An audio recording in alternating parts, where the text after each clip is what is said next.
Heyo, and welcome to what show is this? Baturdays in the BatCave, live for the first time in like 2 months with the I think so. comics. Yeah, we're not going to be mapping our X here, but we will be talking about readathons and tangents. So we have a lot of fun here. And tangents. We will be talking about X-Men because you and I are in the middle of X-Men readathons. That's true. But we're not mapping anything. No. I can map my way from here to my bookshelf. There you go. There you go. That's it. And we don't have to map a lot of DC books. We got a big announcement yesterday from DC. A lot of really good books, right, Jess? A book that you really wanted, right? A book that you were excited to get. A volume 2 of something. Justice League by Jeff Johns. Right. Right. And I was excited about Phantom Stranger, which I know you don't care about. I was excited about the beginning of Silver Age for Batman, because that means they're going to continue. They're going to continue with the Silver Age, and eventually we'll get to 68 and 74, the sweet spot for DC's Bronze Age. So they're finally moving out of the Golden Age of Batman and doing Silver Age. Right. And that Silver Age is where we're going to see Batman, Rainbow Batman, Zebra Batman, Robin Dies at Dawn Batman, Batman of Zur-En-Arrh, all these weird and interesting Batman in space and things like that. Pretty much a lot of stuff that would be helpful to read if you want to get into Grant Morrison's run and fully understand it. Yeah. I mean, yeah, because he did pull a lot of stuff from that case book has the stories that helped him, that inspired him. Do you already have the case book in your collection? I do, yeah. Okay. I got it a long time ago. Yeah, Marcellus is pointing out a big thorn in our side. Yep, still no sign. So tell me about the Phantom Stranger. Sell me on the Phantom Stranger, Jess. I can't. You're not going to dig it. All I think is the Phantom Toll Booth. That's what I think of when I hear that. I loved that story when I was a kid. I read that 100 times. So you can't even explain who the character is? You can't explain it succinctly? Well, I just don't think you're going to be interested in him because these, if it's a Phantom Stranger collection, he started out really early. He's and they changed what he was. Okay, wait, let me take this off. I mean, recently they've changed him to be, I forget, at the crucifixion of Jesus or something, and he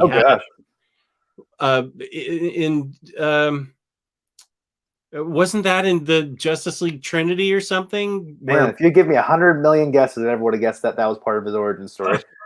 Well, that's new. I mean, he's always just been a mysterious guy in a cape and a hat, and you barely see his face. But in the 70s, he actually had a love interest who was blind, or I think her name was Cassandra. And he, I think maybe he was in Adventure Comics in the 70s. He is like an occult figure that knows stuff that's going to happen, but he can't really tell you. He can only like give you clues as to what's going to happen. He actually he showed up in the Superboy book that I just read by Jeff Lemire, but I can't tell you much about it because that'll spoil the book. Should I pick up that Superboy book? Sorry? Should I pick up that Superboy book? I loved it. I thought Lemire did a really good job with it. And then Flashpoint is right after it and wipes the whole thing out. So, but Connor Kent in this is the most likable and relatable that I've ever seen him. He's questioning his life and his purpose and what he's meant to do. He's living with Ma Kent in Smallville. He's always worried that trouble comes to him and he's bad for Smallville, and Smallville actually looks to him to be their protector, and a bunch of things happen that I can't say because I'll spoil it. I can't talk about the Phantom Stranger because that spoils it. But Phantom Stranger is an interesting character in it, and then he has a partner, another kid that helps him think through situations, and then there's Lori Luthor, who's Lex Luthor's niece, who has a crush on him, but he thinks that's icky because he has Luthor's DNA in him, so he feels like they're related, so he can't love her back. But which sounds corny now that I'm saying it, but I found it really well written with really nice art. I should have brought it down here.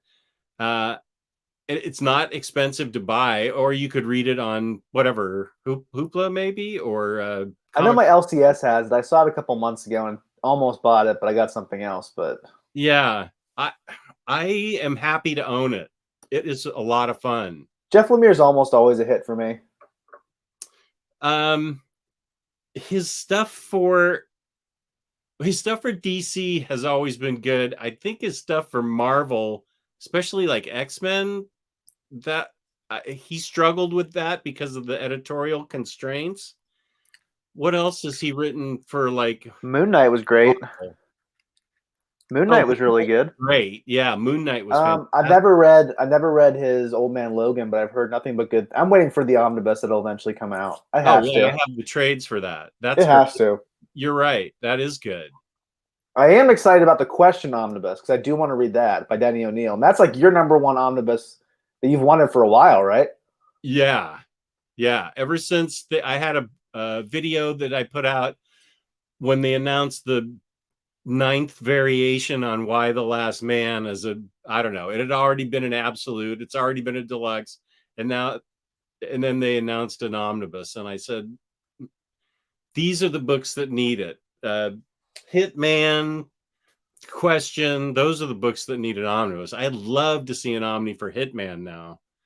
I feel like DC's finally starting to take notice of what we're saying. I feel like they have to be watching some of these shows, like Omar's channel, your other channels, because I feel like they're finally listening to us. There's I could be wrong, but books that are finally coming out, like that, like JL by Jeff Johns, #2. I thought we were going to have to wait 5 years for that. Yeah, it's next year, which is actually pretty fast.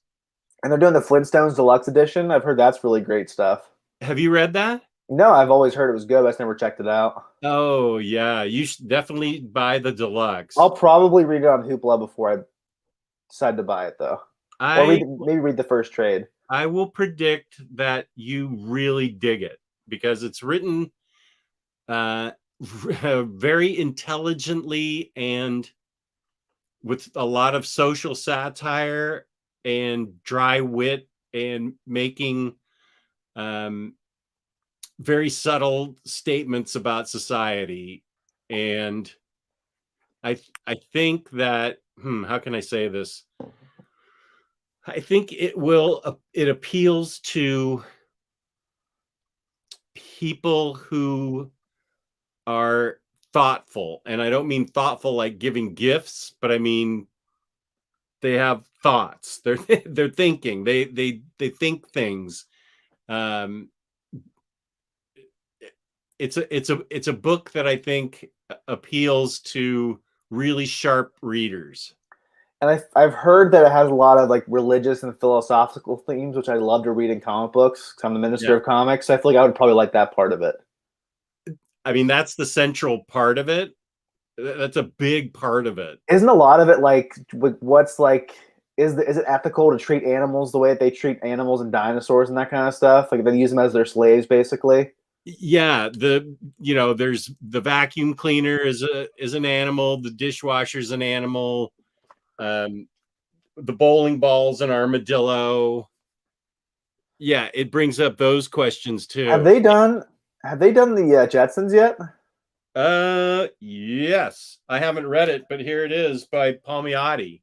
Oh, I'm surprised you haven't read that yet. That sounds like a Jess Bragg book. The Jetsons by Palmiotti. Did Connor do the art?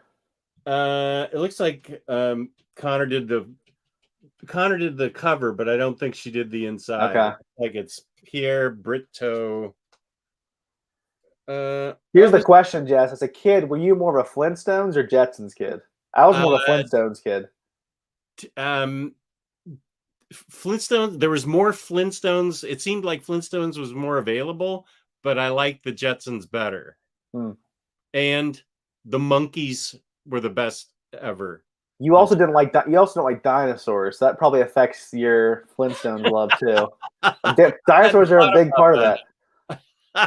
I hadn't thought about that. Maybe that's where my dislike of dinosaurs started, was on the Flintstones.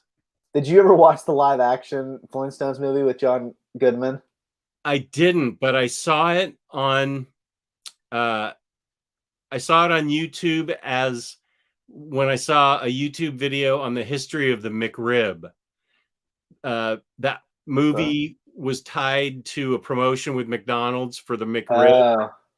So it was it was a 10-minute video, and I know how people can get sucked into YouTube now, because I'm like, yeah, what's going on with the McRib? Where is it? And I haven't been to McDonald's in 15 years, but I'm like, I want a McRib now. I love the pickles and onions on that fake thing.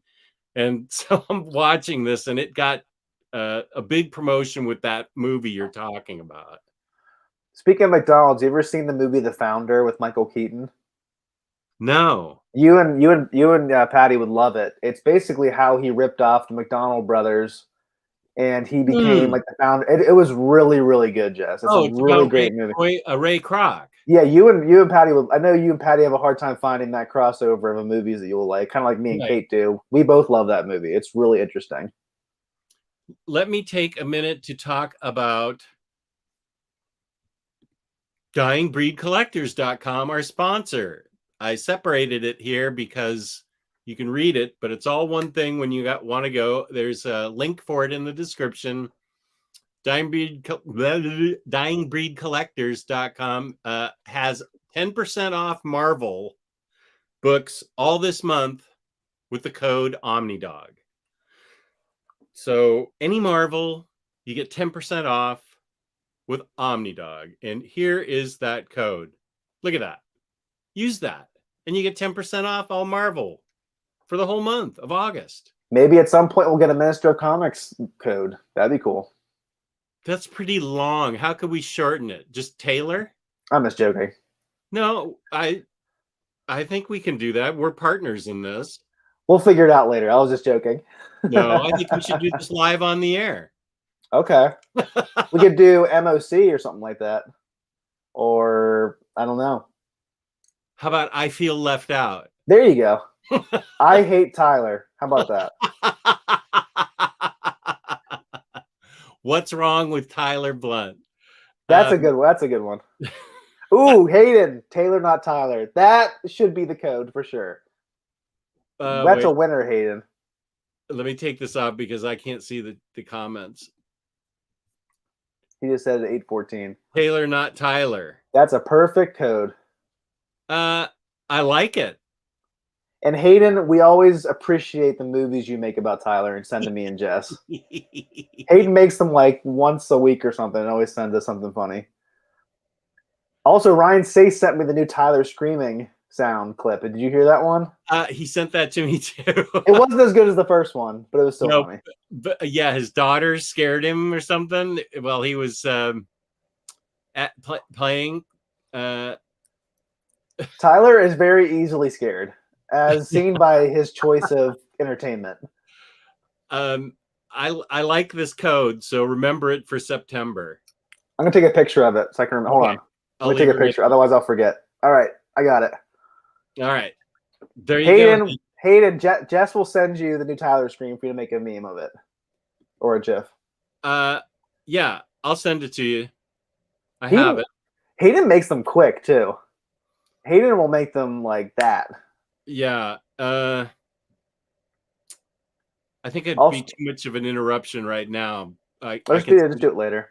Someone also mentioned that once again the Parker Martini edition has been pushed again. Now it's in 2022. That was originally supposed to be in May of this year. They keep pushing that back and back and back. I'm not sure why they're doing that. May? That's like that might be my most wanted book in my collection right now that I really want. Because it's all brand new stuff, right? Well, it's not all brand. It's stuff that wasn't included in the first Martini edition. Right. But there's a new 20-page story by Brubaker and Phillips, which will be really cool. And isn't there a lost Darwin Cook story in there too? I don't think so. People can correct me in the chat. Because the first one was it 3 stories in the first one? It was the hunter. It was the outfit. I can't remember the other one. Where is that? The score, maybe? Oh, I think it's in the closet. Where's mine? Oh, mine's over here. I can't. It's only a book I can't fit on my KLAC shelf, so I can never readily grab it. But that's definitely a book I need in my collection. How do you feel about Dark Knight's Metal being an absolute, Jess? I think it's fine. Are you going to upgrade? I'd have to look at that's for somebody who really likes the art, right? So I'm going to have to look at the book right now. What is it, the deluxe edition? I can't remember, though. Is the Absolute Edition all of the Dark Knight Metal stuff, including the spin-offs, or is it just the main series?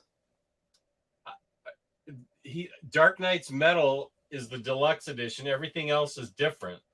So the Absolute's just going to be those 6 issues from the main series? I think so. I'm definitely not buying that then, unless somebody else can tell us. I'd rather just keep the way it is. I think it's this. This is deluxe. This is pretty cool art. I know, but I want all the material in one. I'll be tempted to get the Absolute if it's all the stuff, like all the spin-offs and everything. I would much rather have an omnibus of everything. It's a lot of material. I mean, it's 4 different books. I have a hard time imagining them fitting that in an Absolute. Oh my gosh, I forgot all of this. Marcelo says it's the main series and a couple more issues. Not getting that. Because here's the thing, Jess. We both agree that the best parts of that book were usually the spin-offs, which isn't usually the case with events. We love the Dark Knight Rising stories about the one-off Batman from the Dark Multiverse. That was the best part of the book for me. Right. Usually I hate the spin-offs, but this is the one book where I actually like the spin-offs. Right. We were in agreement on everything for Dark Knight. I think we're both trying to limit our upgrading too, so I'm not going to upgrade on that one. I think I'm fine with this. This is a deluxe edition. I love the art. I totally need to reread this before I read Justice League and then read Death Metal. Yeah, Jess and I really want to get Death Metal read by the end of this month if we can. But the thing that we learned is that you have to finish Justice League by Snyder first. And so we have to finish that first. Yeah. And there's no third hardcover yet. So we have to read the trade paperbacks on Hoopla. And it did get announced, but it's like April of next year. I can't wait that long. No. Death Metal's happening now. It is happening last month. So yeah, I don't think our audience wants to wait that long either to hear our thoughts and our our reading order. People are going to lose interest. Right. Okay, I need to read all of Justice League. Okay, I need to get that done. Okay, that's a readathon that needs to get done. So we definitely need to do that by the end of this month if we can.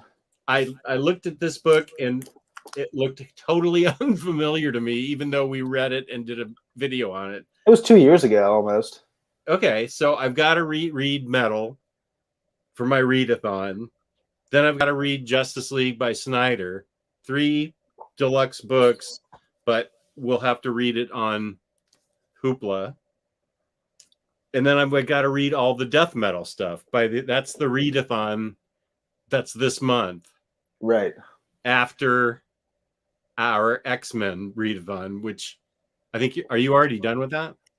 I need to read X-Men Grand Design next. So for my X-Men readathon, I did Uncanny X-Force. I'm sorry. I did New X-Men, then Astonishing X-Men, then I just finished Uncanny X-Force. And I want to read X-Men Grand Design because I'm never going to read that old stuff. So I know this will be a good summary for me. But the omnibus I got is damaged, so they're going to send a new one. So once I get the replacement, I'll start that. I also am doing the exact same thing. Although I'm in the middle of Astonishing, then I will reread Uncanny X-Force, and then I'm going to read X-Men Grand Design this week.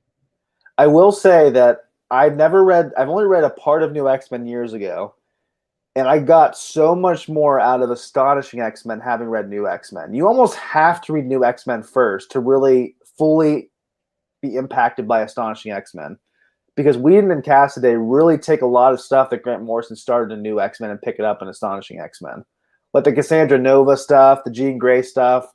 I don't even know how I enjoyed it as much as I did when I read it the first time 6 years ago, because I didn't have a lot of the backstory. Yeah. And I really did enjoy Morrison's New X-Men. I really enjoyed it all the way through, besides the Igor Quarterly art. That was just really bad. And I'm someone who likes Frank Quitely. I know a lot of people aren't into him, but I love his art. I think it's so dynamic. It's so unique. I love artists that you can tell it's them right away. And he's one of those. I know a lot of people don't like his wrinkly characters, but I think the work of his career, I think, is still All-Star Superman. I agree with that too. But his work, I think most people seem to agree with that. Most people seem to agree that at least they like his art in All-Star Superman. But I really enjoy his stuff in New X-Men as well. So what was your favorite part of New X-Men, Jess? Your favorite storyline or your favorite element? That's the book that introduced me to Emma and the Stepford Cuckoos. So I liked everything about Emma Frost and whatever the Stepford Cuckoos were up to. And again, you had to read New X-Men to really understand Emma's arc in Astonishing X-Men. Because you'll really discover something really major happened to her in New X-Men that doesn't come to fruition until Astonishing X-Men. I haven't gotten there yet. Well, you'll see it then. Yeah. And but there's a retcon. You were right. There's a retcon in there in Astonishing that gets Omar told me to read Excalibur Volume 3. It explains the retcon that happens in Astonishing to a character. And it's very helpful. Reading, I read 5 issues of Excalibur Volume 3 on the Marvel app. I'm going to read more, but it helps me understand the retcon really easily. But I understand now I understand what you were saying about what Morrison really wanted. And Al Denver, Jess and I did a metal video 2 years ago with the reading orders. Definitely check that out. Yes, we did a metal reading order. Was it 2 years ago? Wow. Yeah. Go to my library, and that's one of the earlier videos I feel like we did. I think that was before Sam was even born. I think. What? No. That was yeah, I think so. That was right before all of your medical issues started. It was right about there. Or maybe it was right after all your medical stuff started. Yeah, I think it was right after I got out of the hospital in 2019. Yeah, so that's when it was. And Sam was born in October 2019, so I'm pretty sure it was around that area. Wow, I felt like Bat Sam had always been around. It's going to be 2 soon, in a couple months, so he's getting up there. That's right. Congratulations. Thank you. And so definitely check that out, Al Denver. Because it's definitely, I think my reading order is actually better than DC's official reading order, but that's just me. It was a great reading order that the minister came up with. And Aiku is speaking up for us. El Denver, they got a vid about that here on the channel. That's right. And El Denver is very happy. I really loved the first arc of New X-Men. The E is for Extinction. Yes. And the huge event that happens there. I really love the ride at Xavier's with Quentin Quire. I love Quentin Quire as a character. Oh, God, I hate him so much. Oh, really? Yeah. I must love the snot-nosed punks like him and Damien. Yeah. Well, that's the Dark Minister part of you. I guess. But I really love I thought the whole kick as a drug was really interesting. Oh, yeah. That was there's not many storylines I didn't like. I know a lot of people dislike the ending.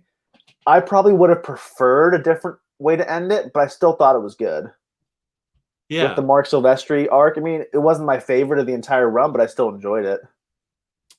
Yeah, no, I had no problem with it. And so I think my favorite of the 3 books that I've read is definitely Astonishing X-Men. Of the 3 is my favorite. Yeah, I need to restart that. I've been reading a bunch of other stuff. And whoops, to Collector, yes, they had the Minister and the Ministress had a gender reveal party today. And what did it say? Yeah, we're having a girl. Having a girl. Pretty awesome. Batgirl. So hopefully we can be 2 and done. Wise choice. Jess was 1 and done, and they had a great life. So I'm rolling the dice here too. And Jess informed me that I shouldn't try a 3rd, which I agree with. Yeah, you'll get a demon seed for sure. That way I can keep this room still. Yeah, that's even more important. Yes. If we can get a house with a nice basement that I can put my collection in. But even that makes me nervous. I got to make sure that it's a basement that does not flood, which I know you have dealt with in the past. It has to be a basement that has a sump pump in it or something. Well, I had all that, and it still was a disaster. And I just found my Snoopy and the Royal Guardsman LP that I want to show off in my Peanuts video that I'm going to do. And it got flood damaged, and I'm so unhappy about it because that's such a great collectible. I mean, I can still play the album, but the cover is just looks not that great.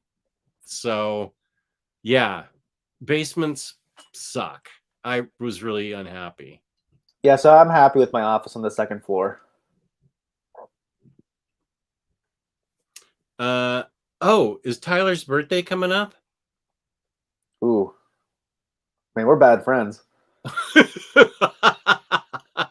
You're getting a lot of congratulations in the chat.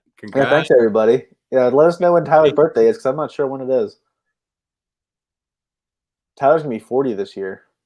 Is he really? No, but I just like saying it because it makes him mad. I like to tell him he's really old. You guys are giving me great Tyler scream meme content, and you don't even know it. Super Laugh Hard says New X-Men got me back into buying and reading X-Men comics again. Yeah. So that was that the first Marvel thing you read when you got into Marvel 10 years ago? Uh-huh. New X-Men and Astonishing X-Men and Uncanny X-Force and wait, one other book. Shoot. It was another classic book. And was it X-Men or something else? I feel like it was something else. I'm looking at my Marvel. Fantastic Four? No, it wasn't that. No, not Hulk. Not Wolverine. Not Uncanny. Oh, wait. No. What the heck? Someone in the chat might know. Oh, The Ultimates. Oh, right. Mark Miller and Brian Hitch. That was the 4th one. I read all those, and I was like, I'm totally into Marvel now. Yeah, speaking of Uncanny X-Force, I just got my Phantom X action figure in that I got off eBay because I didn't like buying the whole pack. And man, that's a hard figure to stand up with his cloak and his really small feet. He has size 5 men's. Do you remember? Do you experience that with your figure? Were his feet really small? I don't remember that he was hard to pose. I know the Sentinel from the X-Men wave is always falling over. That was the Build-A-Figure. I couldn't get him to stand up. Phantom X? Yeah, I couldn't get him to stand up because his feet are this big. And his cloak, his cloak is really heavy. His coat. Yeah. So I'll have to figure it out. I haven't looks like he's standing up against my book, so it looks fine. But if I want to do pictures. Yeah, here I have Shower Curtain Vision giving a hug to... looks like that to prom or something. Yeah. I put this on Instagram that Red Skull needed a Who hug. would lead if they were dancing? Shower Curtain Vision. Who would lead if they were dancing, Jess? It has to be Red Skull, right? Well, yeah, he's still got a weapon in his hand, so yeah, I think he's leading. Tyler wants to get a little mini toothbrush for the Red Skull, that one face swap where his teeth are like this. Where he's got the big. That would be a great picture if he can find a mini toothbrush. I'm sure he can. Tyler's a bunch of their doll accessories. Oh, yeah. But a big congrats to the cooler TB on the vault. I believe that he is referring to you. And I am excited that I finally got my collection reorganized. Everything's a little bit different. This used to be the Marvel shelf behind me, but now the Marvel shelf is bigger and it's in my closet. Really opens up the room a lot more. So I was able to finally reorganize my collection this past week. So I feel a lot better about that. There's no more stacks of shame all over my office. Stacks of shame. Everything is put away. And that's a great feeling. I have a lot of stacks of shame. You always have stacks of shame. I know. Gabrielle, yeah, I did lose. I had 2 floods. The first one was just carpet, and that was in 2015. But in 2017, I got 5 inches of water in the entire basement, and I lost a lot of stuff. And is that one of the worst days of your life, you think? I think so. Yeah, it was. If you can imagine looking at your door and water up to here is out in the walkout part of the basement, and the door bursts open from the water pressure, and water just comes flooding in immediately and seeks it level at 5 inches. And I grabbed a bunch of things like the Promethea absolutes and some other things that were really rare, but I lost a ton of stuff, and especially my albums. I lost a lot of albums to it, and some really nice Silver Age comics that were just on the floor. I was, they were on the floor and they just got wiped out. Well, thank God for insurance, at least. And the people came right away to vacuum it up. It all got taken care of. And my wife was worried when I walked upstairs. I walked upstairs at 10 at night and got myself a cup of coffee, and she was worried I was going to get a cocktail because I was so stressed out. But I really wanted a cup of coffee, so it all worked out. Let's not talk about it. Yeah, sorry. That's all right. I don't know how we even go. Oh, we tried talking about basements. That's why. Yeah, August 10th or 11th. We got to figure this out, Jess. When Tyler talks, he goes on and on. Sometimes it's hard to listen to everything he said. Well, would Tyler remember our birthdays, though? That's the real question, Jess. He can't figure out time zones. Think he can figure out birthdays? I don't think so. Time zones. Aiku remembers I did lose all the exiles. Yeah, I lost the exiles. Oh,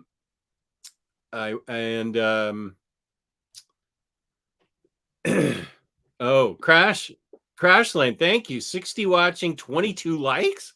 Don't forget that thumb, folks. Yeah, please hit the like button. You even hit the don't like button. Either one helps us. But thumbs up. Yeah, way good. 60 people. That's a lot considering that other guy has a really boring mapping my X show. I do think our show does sound more exciting, but to each their own. No, our show's better. The collector, who is a very enthusiastic action collector and statue collector, says King Shark DC McFarlane is awesome, and I'm keeping him in the box. Well, he must be way cool. I really want that figure. I just don't want the other movie figures to get the Build-A-Figure, but Walmart has the gold label edition that has just the King Shark, but it's really hard to get. Oh, you didn't get it? I didn't get it in time now. Oh, did you get it? I did, yeah. And I started wondering about it because I started seeing people posting about it, and and I went to my email and the order number wasn't working. And of course it's way out of stock. So fortunately the chat was working at Walmart and I had checked out as a guest instead of using my name. Okay. So that's why it didn't show up. And they said I was supposed to get it this weekend. I haven't gotten it yet, but I just blew out a sigh of relief that I was getting it. Crashline has the quote of the night, Jess, at 8:36. You got to take a picture of that and send it to Omar. Okay. I'll send it to him right now.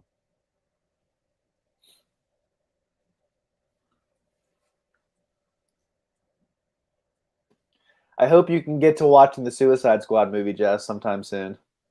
I really want to see it. I am feeling okay. Maybe tomorrow. Yeah. Let me send this to Omar right now.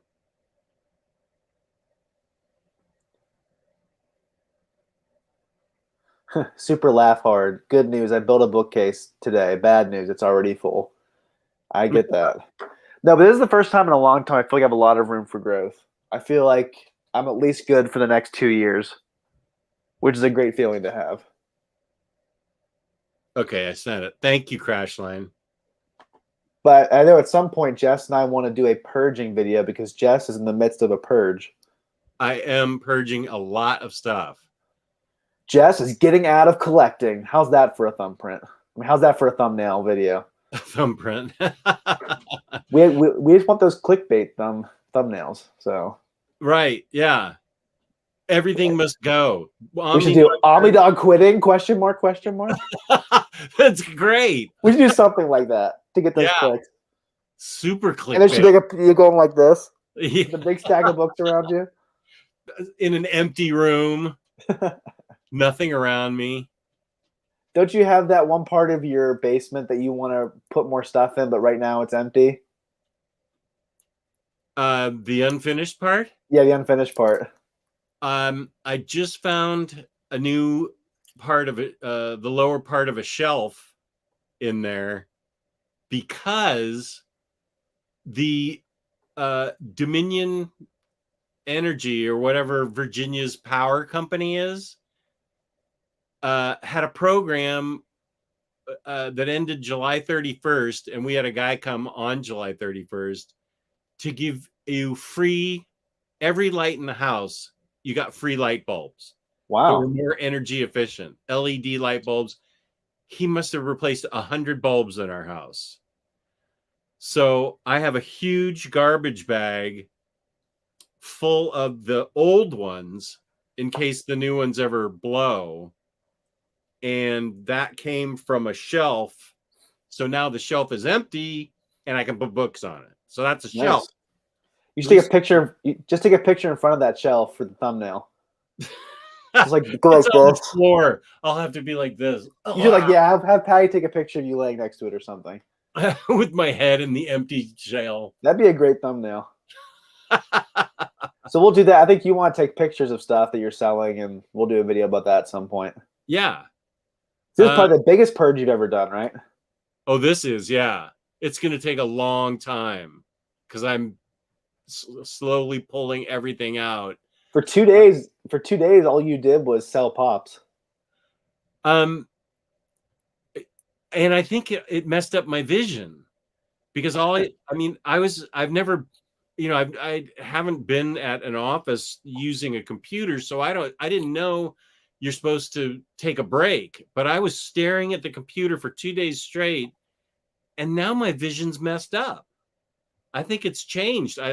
Today I had to have my wife drive to go to breakfast because I was seeing double even with my glasses on. Oh, geez. So something's weird. Tom Account, I can read this. Should I jump on Jurgen's Cap and or Thor Omnis? I don't know the answer to this because I haven't read it. I'm not a huge fan of Dan Jurgens. Now he did write, his best work ever was Lois and Superman. I think he wrote that. We also like his Action Comics run from Rebirth. He wrote Superman, Lois, and Clark, which was the best thing he's ever written. I would say sample it first, both of them.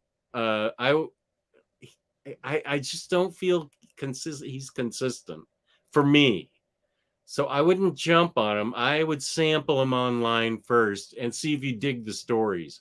If you dig a couple stories, then yeah, I would get it. Are those 2 90s runs? I believe so. Yeah. I don't think either of us are really big 90s comics readers either. So we're not like, I'm sure Gabe can probably give you a better answer to that question. Right. Super laugh. I feel bad. No. I have a shelf just for your stuff. Super laugh hard. I have a shelf all ready for you. That's what's he sending you? Where I'll put your stuff in the empty shelf. But that'll come after I stick my head in there for the picture. There you go. For the Jess is quitting collecting thumbnail. I have. They're all for sale on eBay. All of them except for 2. I'll show you the 2. They're right here. I'm taking them off eBay. They were on, and I decided that I liked them too much. The Batman Zur-En-Arr with the upside-down utility belt. Okay, McFarlane has to make a Zur-En-Arr figure. That would be awesome. That has to happen, right? That would be great. I mean, they do all the Batman. They might as well. And Fuzzy Bunny Suit Ralphie. I bet that's worth something. Oh yeah, this is worth like $300, and this is worth like $200. I see. I knew I saw that Ralphie. That has to be worth something. Yeah. Okay, I'm gonna be honest. 100% honest. Wait a sec. My wife would murder me. I bought this statue. You did? You said you weren't. Well, why? I mean, I shouldn't take anything you say at face value. As you told me, wait, I gotta find that screenshot I sent you a while back of something you sent to me. What did I say? I don't know anything. Here, you explain yourself while I find this. Okay. Okay, Sasmer. I did get it from Sideshow. I had it, my wife's down here. I had it sent to the UPS hub so I could pick it up there. But yes. That's like a devil sign, sweetie. Oh, in sign language? Yeah. Oh, okay. My wife just came in the room. So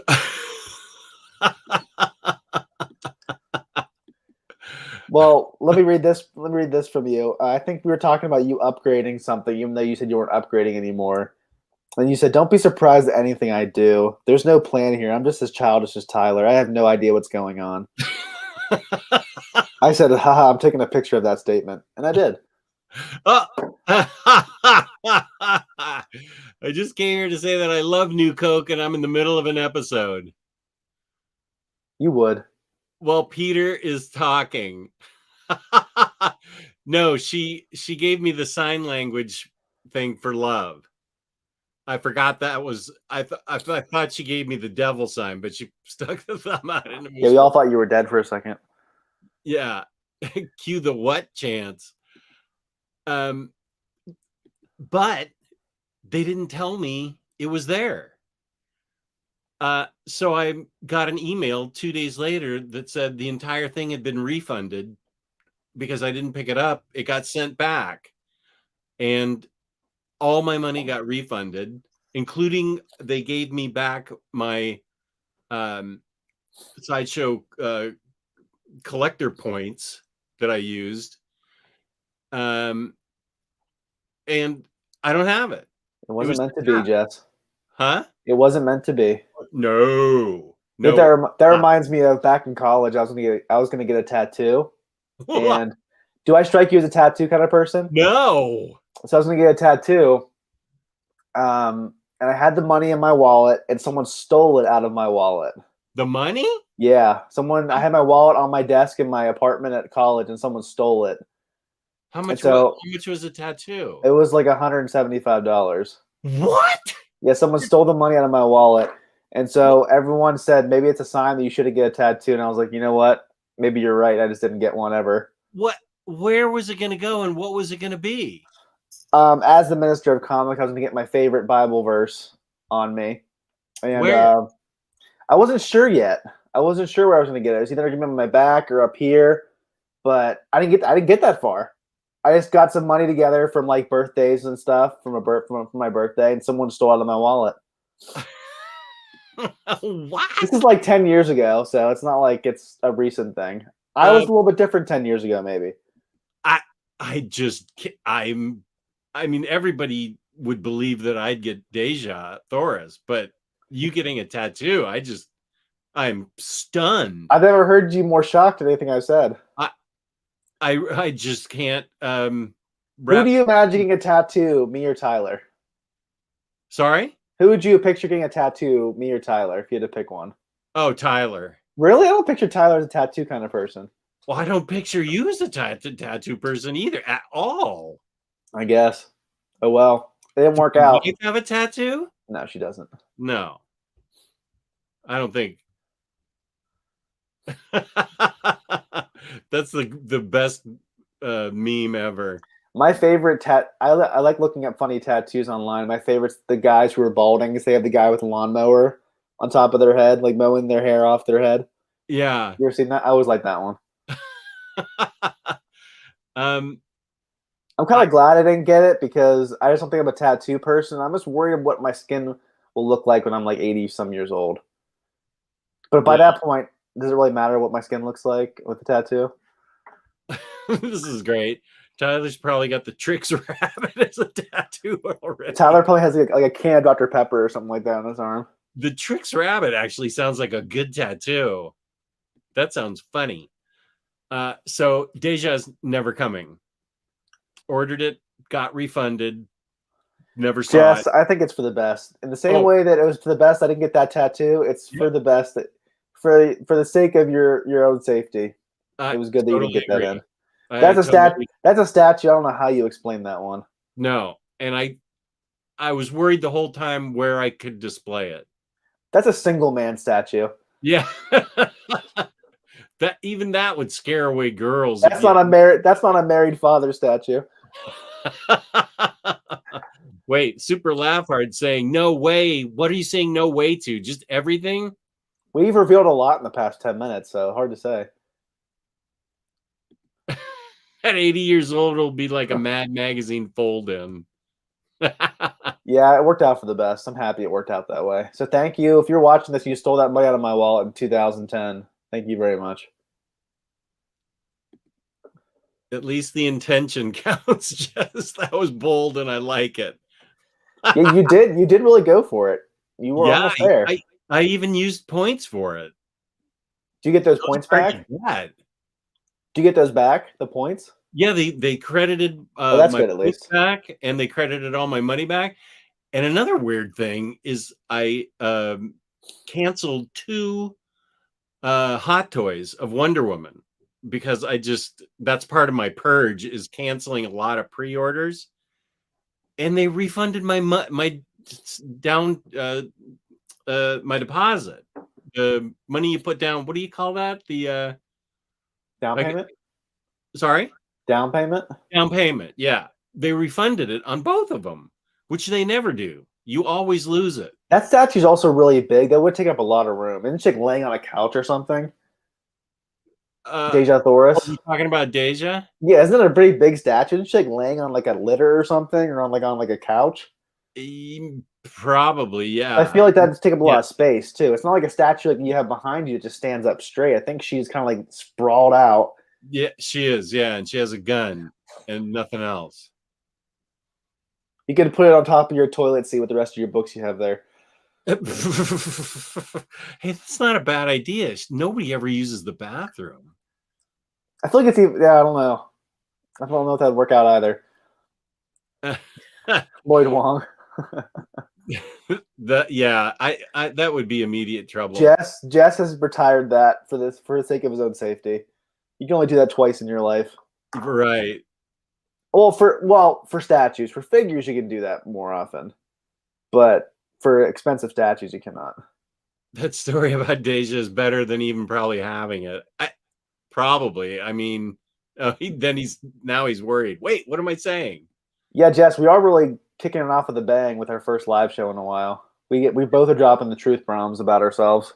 Yeah, that's true. We are dropping truth bombs. After 90 days after they were listed to be released, they will give money back. They just don't want everyone to know. I just got my cap money back. Interesting. Okay.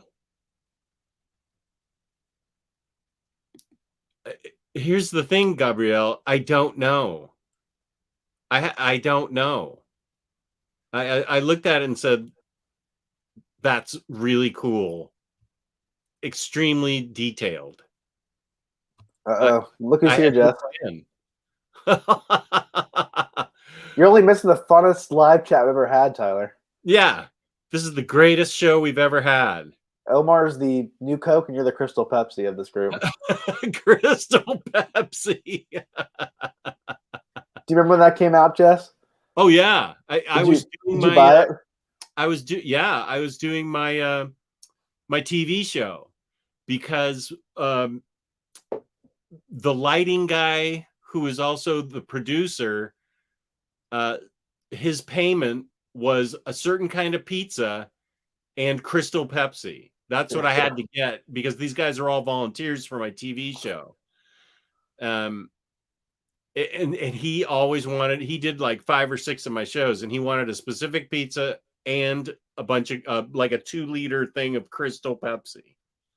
Man, that guy must have been really devastated when they discontinued that. I can't even remember what it tasted like. Was it fruity or? I wasn't really allowed to drink pop that much as a kid, so I don't think I ever even had it.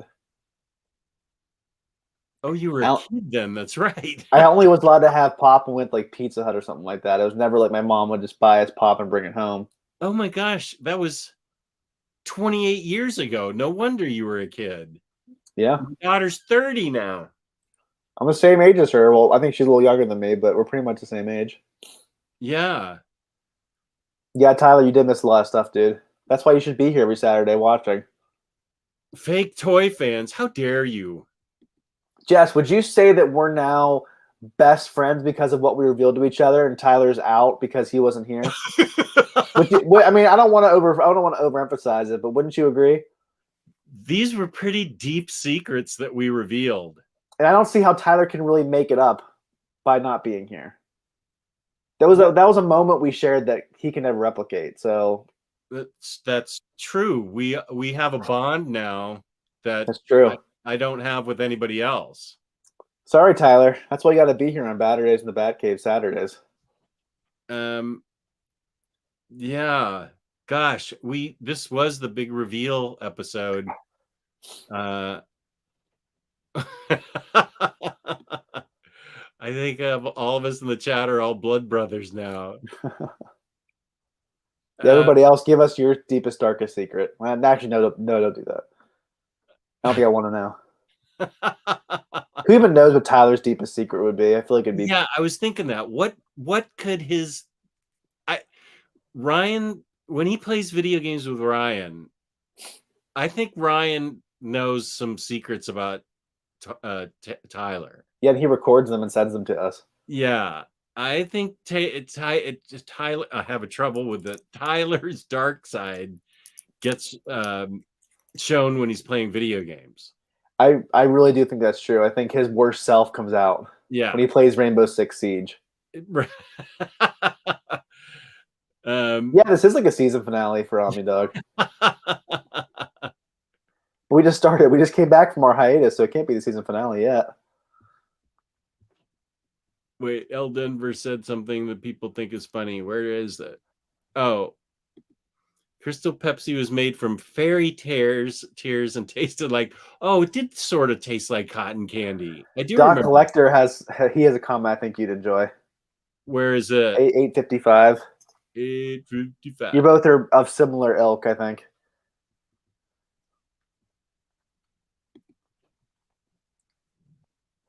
I have a secret checking account.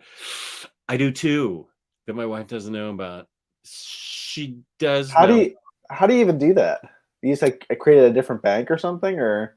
It is for my health insurance. Oh, okay. I already knew about that. Yeah. But it's where other things come from too. Like all of this come from. More secrets are coming out, guys. We should just call this a secrets episode. I have a secret checking account and I pay my health insurance every month out of it. I feel like you're going to tell us you have a secret family now too. Like you're one of those guys who has like a family stash somewhere else, and wherever you go, honey, I'm going to the store. You really go to visit your other family, right? In Richmond, I have another family. Can you imagine how that would even work? Like, how could you keep that going for that long? It'd be exhausting. Having one family is exhausting enough. Can't imagine keeping that going. How many excuses can you come up with to leave the house and go somewhere else? Well, I remember Charles Kuralt. You're too young to remember him, but he was a newsman and he was on CBS Sunday Morning, and he was great.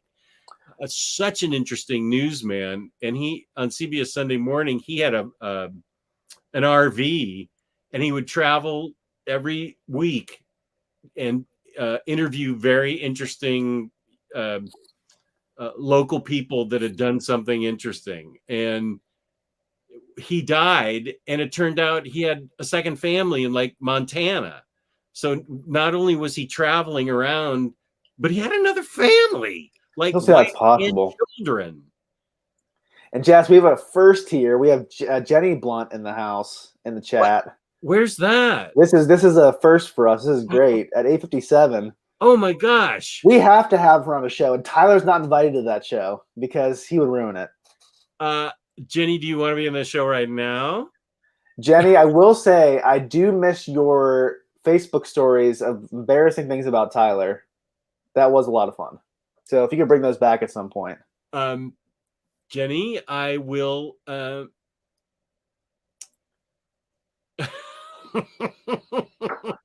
pretty sure our friendship with Tyler will be over, but it seems like it'd be worth it though. Okay, just a sec. Invite. Tyler is sweating right now. Tyler is sweating bullets in Mississippi right now. Jenny, go to your Facebook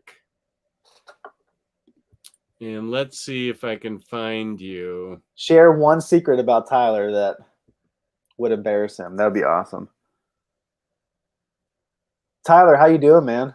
You feeling good? Dude, this has to be the best show ever, right? Jenny, it only works on Chrome, so you know, not on Safari or anything. That link I just sent you on Facebook. Oh, she's in the car. But someday we're gonna have her on. I mean, that just pull over to the side of the road and hit the link, and it'll take you right here. Oh, that's too bad. What could have been? Oh, she'd be such a good guest. We should have her as a guest, and Tyler won't be invited to that show. Oh, what a great idea! The Jenny Blunt show. But it sounds like I put a bug in her ear about bringing back the embarrassing stories about Tyler, so I at least feel good there.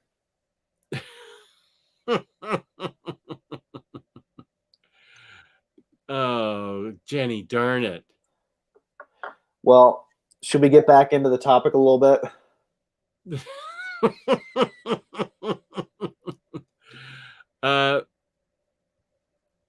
Yeah, I am going to my next readathon after Death Metal has to be Brubaker's Captain America. That was part of my goals. That we had a video the beginning of the year, our reading goals. It has, and that was my first thing. Read Brubaker's Captain America because I've never read it. So Okay, one secret. Let me think. It needs to be a good one. Also, love your show. Jenny Blunt in the house. This may be the greatest day ever. The much better half has been commenting. So yeah, I need to read that. That's my readathon for. Wait, this is August. It's got to be September because I can't. It's 5 fairly decent sized, except for Death of Captain America, pretty decent sized books, and I absolutely have to read that. You do have to read that. It's like that's one book I'm still amazed you haven't read yet because that's awesome. Yeah, I feel like I'm a fake comic book fan, not reading. Well, I didn't want to say it that way, but I guess that's how you said it yourself. But I do want to reread that.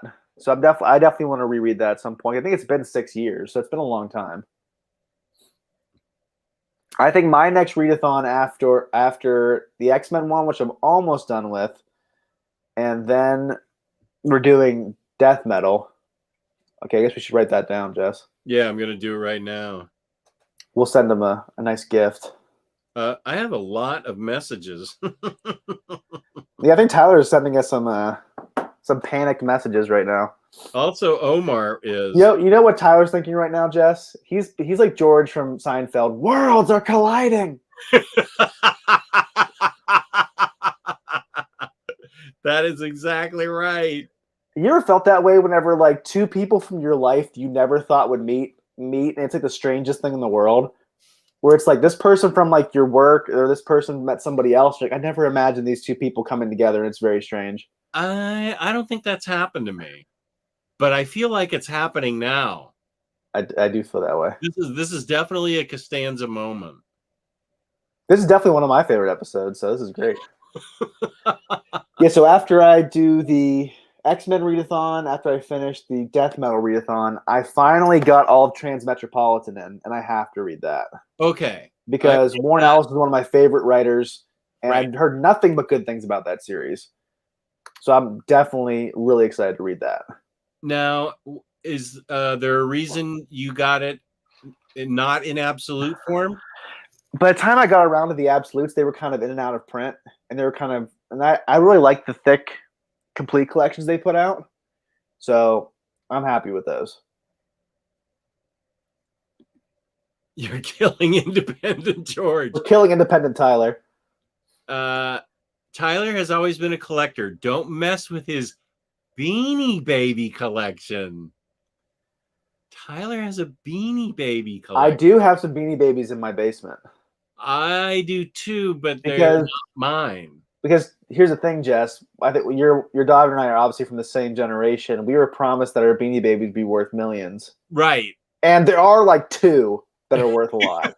The rest are just garbage. And did your daughter also buy the protectors for the tags? The little plastic protectors you put around the heart tags?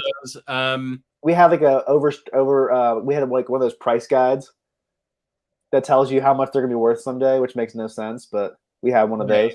Right. Oh, I'm not a closet Beanie Baby collector, Jenny. I am very honest about it. I'm like Tyler. I just need to get rid of them or give them to Sam someday.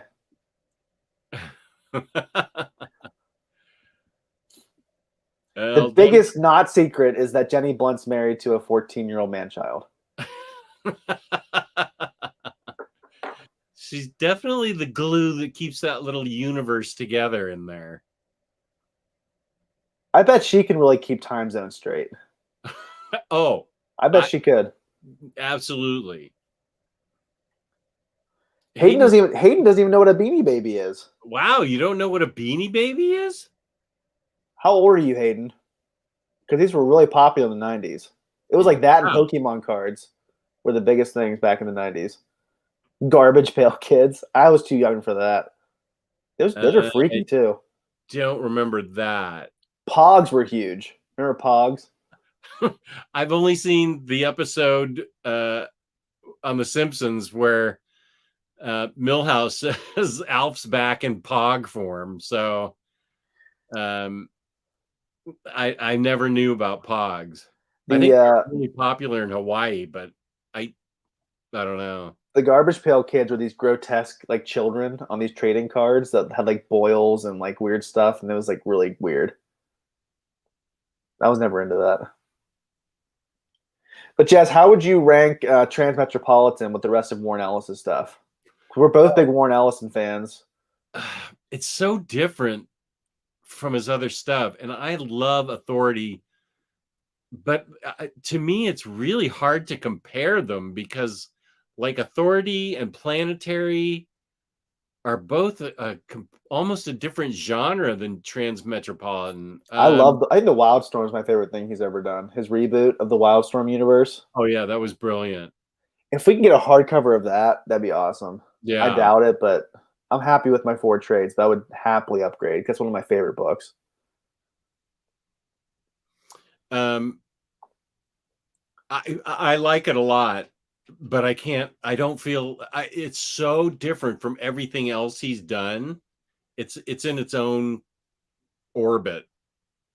I mean, it's great. I love it, but it is so different, I think, in my opinion. I want to know how Jenny stumbled into this video. That's what I'm curious about. How did this even come about? Beanie Babies are the little stuffed animals in the back windows of old ladies' cars, and Jenny laughed, gives the laughing tears emoji. Maybe Jenny was thinking, who are these weird guys that my husband texts all day and giggles with all day? She wanted to see what we were about. I agree with this. Authority and Planetary are amazing. I love them. Both of them.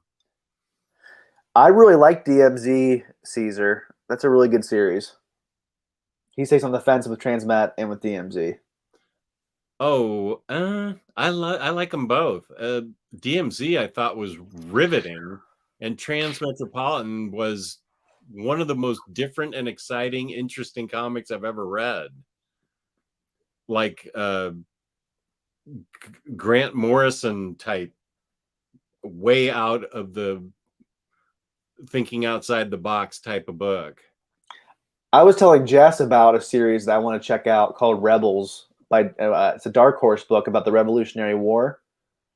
I think it's also by Brian Wood. That book sounds really interesting to me because you don't see many Civil War or Revolutionary War comics. That sounds really interesting. It's about the Revolutionary War? Yeah. I was saying we don't see many comics about the Revolutionary War or the Civil War. That'd be interesting. I wanted to spend some time with Tyler, so here I am. I'm pretty sure y'all text more than we do. You might be. I think I probably text them more than my wife too. Blowing up. Is he still blowing us up? Yeah. Yo, he's very angry. Should we read these texts, Tyler? I mean, Jess. From Tyler. He wants us to stub our toes. That's his biggest curse. In the middle of the night, you stub your toe. That's. I hope you both wake up in the middle of the night to pee, and it's really cold, and you stub your toe super hard, and know it was from me. That's very dark. It's very dark, Tyler. Why would you say something like that? It's so mean. He always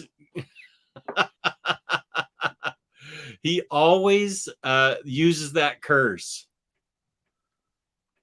The stub your toe thing. I don't know where it comes from, but that's like the worst thing he can say to you is that I hope you stub your toe in the middle of the night. That's like a curse on your family to him. A pox on your house. Is that what it is? Completely.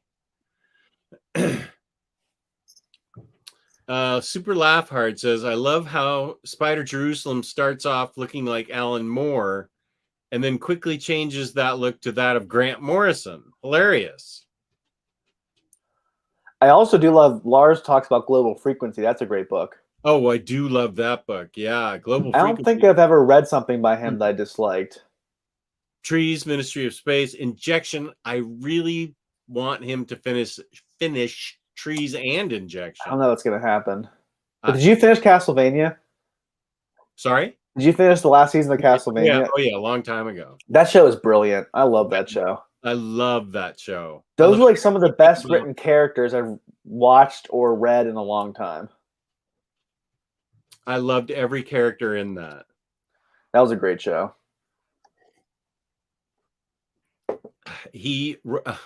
That really was. I mean, I love that show.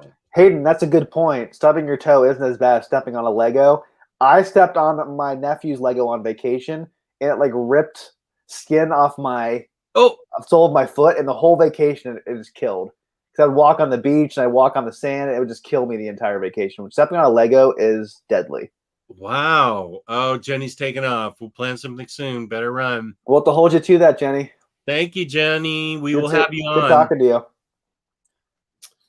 That's going to be a huge show when Jenny comes on to talk about Tyler. We just have to make sure Tyler can't get on, though. That's the only thing. Yeah, he'll have to be out of town or something. I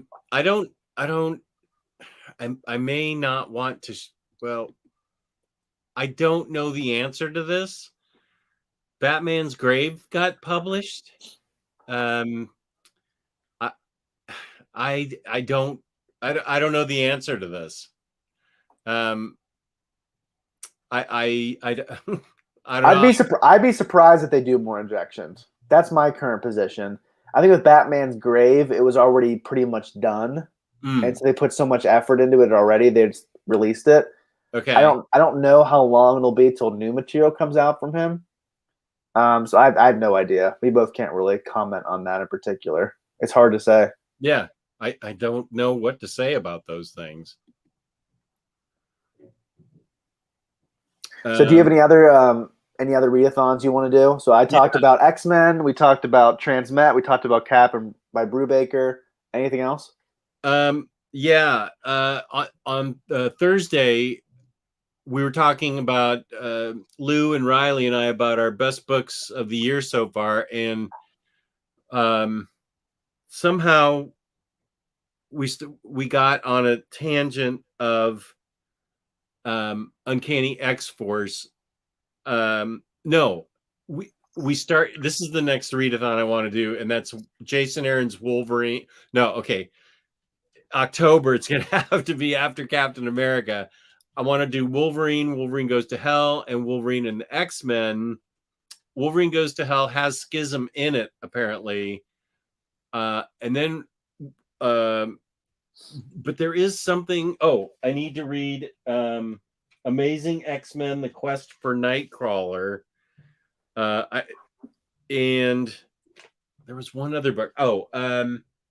Wolverine Japanese Most Wanted. I have to read those two like somewhere in the middle of Wolverine and X-Men. I'll get further clarification on that. But Remender for Uncanny X-Force, Uncanny Avengers, Axis, Uncanny Avengers 2, Rage of Ultron, Secret Avengers, and then Venom and Captain America. All of that calls back apparently to a lot of stuff in Wolverine by Jason Aaron, especially the Deathlock story arc. And so he was talking a lot about how writers will write their stuff and pull and refer to other writers' stuff. Like Remender bounces off a lot of Jason Aaron's stuff. So if after I read Wolverine and the X-Men, I think that's when I'm going to do a Remender Marvel run, because I have all those books. Uncanny X-Force, Uncanny Avengers, Axis, Uncanny Avengers 2, Rage of Ultron, Secret Avengers, Venom by Remender, and Captain America by Remender. So that would be November. And I'm probably not going to do any of these. Yeah, take it with a big grain of salt, right? Yeah. I also need to do East of West. I still haven't read that entire series. I've read the first hardcover, but I have the last two. I need to read it all the way through. But like you've told me, that has to be the only thing I'm reading at the moment. It can't be something I do like I read that, then read something else. I'll have to read them all at once. So I had to have a significant chunk of time carved out to read that. Yeah. Because with like X-Men, I read new X-Men, I read something else, read Astonishing, read something else. It's nice to have a break. Because one thing Jess and I want to talk about also, not just what readathons are we doing, but how do you really plan a readathon? And how do you really enjoy it? And I think the biggest thing you can do is know what readathons require your full, complete attention, and which ones you can break up in the midst of it so that way you don't get burnt out. Because I remember when we read Superman Rebirth stuff, we read 100 issues for that show, Jess. And we both decided we'll never do that ever again. And as much as I liked both runs, I didn't want to read a Superman book for months after that because I was like, I can't look at Superman anymore. I read 100 issues. It was too much. But so I think it's helpful to maybe read a big chunk of it, then read something else, take a break, and then come back to it refreshed. But there are some series where you have to really commit to reading the whole entire thing.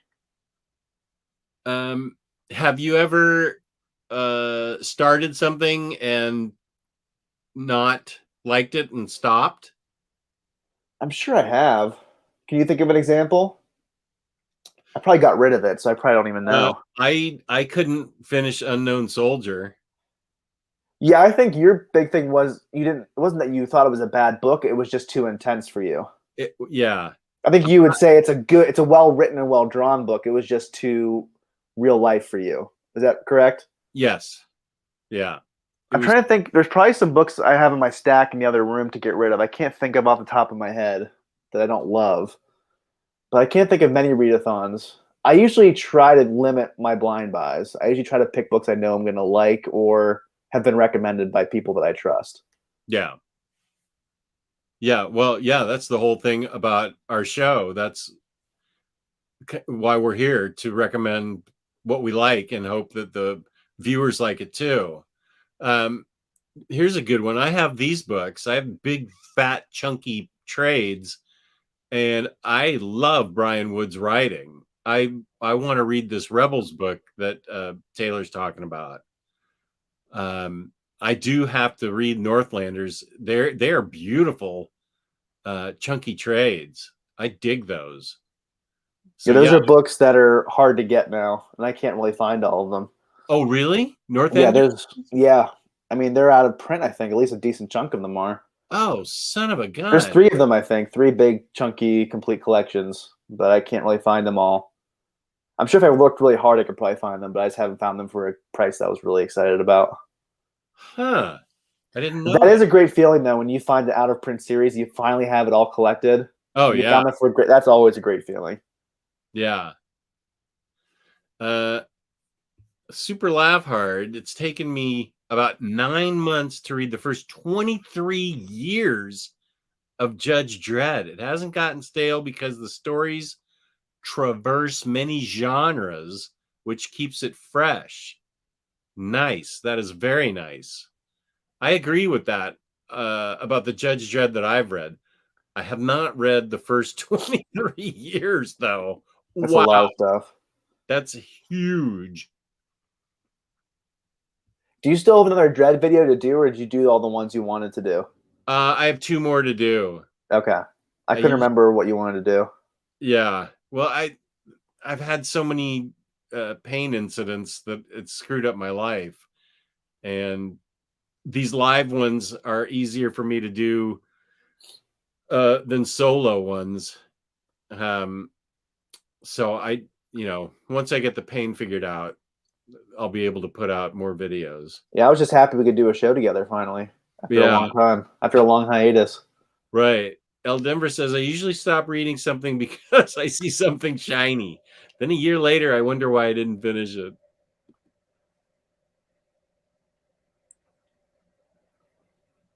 I think those are all the readathons I'm going to be going after in the near future, because you don't want to have too many, because then you just get overwhelmed.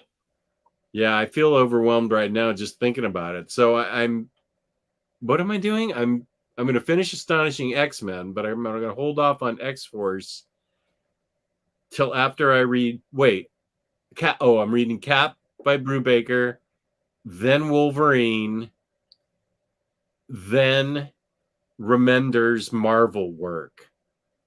And I don't think I have Uncanny Avengers 2. That's probably out of print. I have Uncanny Avengers, but not Uncanny Avengers 2. I don't even know if it's an omnibus. I think it's only like a 6-issue paperback that he did. Okay. I don't think he really, because I think that was his end at Marvel. Okay. If I remember correctly, I think it's Uncanny Avengers, which I have, the omnibus. Then there's Axis, and then he came back for like 6 issues for Uncanny Avengers again.